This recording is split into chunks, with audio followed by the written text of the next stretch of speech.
So he's about to trim it now. This guy is a pure artiste because he's taking this big stack of meat.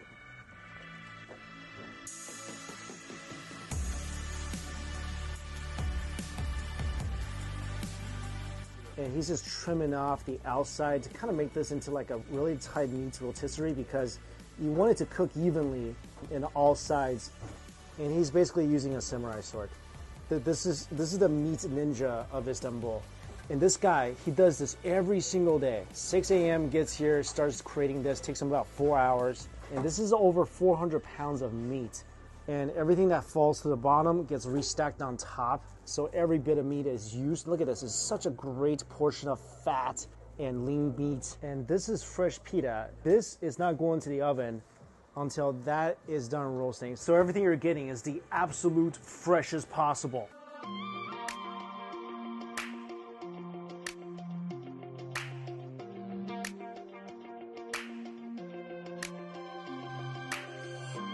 And the last layer that goes on top is a layer of fat. So that's not regular fat. That's the fat that's covering the innards of the sheep. So this thing is gonna be extra flavorful. You want the first bite because when this is cooking, all that fat juice, it's gonna be locked in. It's gonna be nice and charred on the outside. They're gonna slice it. So that first bite is really, really important. And that's why, you know, been here since 8 a.m.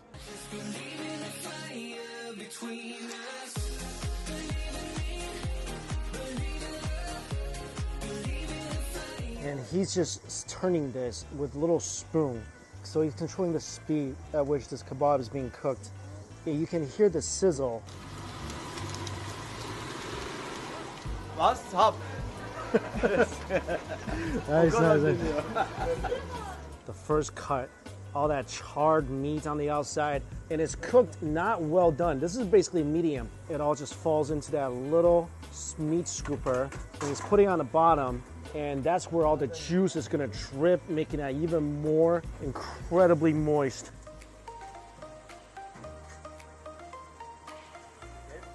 Oh. What? Oh, can I get? Oh my gosh, thank you. Oh, this is as fresh you can get. My reward for hanging around for like 2 hours. Oh my God. Is it legal to marry a kebab in Turkey? Is it? Is it legal? I want to know. Can we Google this? Okay, so I was tasting beef and also lamb because you got the lamb fat integrated. Basically, the lamb fat is just in an intimate relationship with the beef, kind of just entangling in all the crevices. Look at the bread, toasty, warm, so incredibly airy. And it's light too, by the way. Not a heavy blanket, light blanket. Chilies, tomatoes that's been just soaked in the fat of the beef and lamb. And then the meat itself. Just gaze upon the char. Oh my gosh. You guys see how juicy this is, right? Here we go. Oh. Hello, Istanbul. I have finally arrived. Wow. The bread is almost as much of a star as the meat inside. Slightly crispy on the outside, so airy and chewy inside. The bread was tailor-made for the meat. Like, you couldn't find a better couple. You couldn't. The meat ninja is letting me, oh! The sword has been passed on to me. So I'm just trying to cut the charred parts off. Yeah. Oh man. That was the greatest experience ever.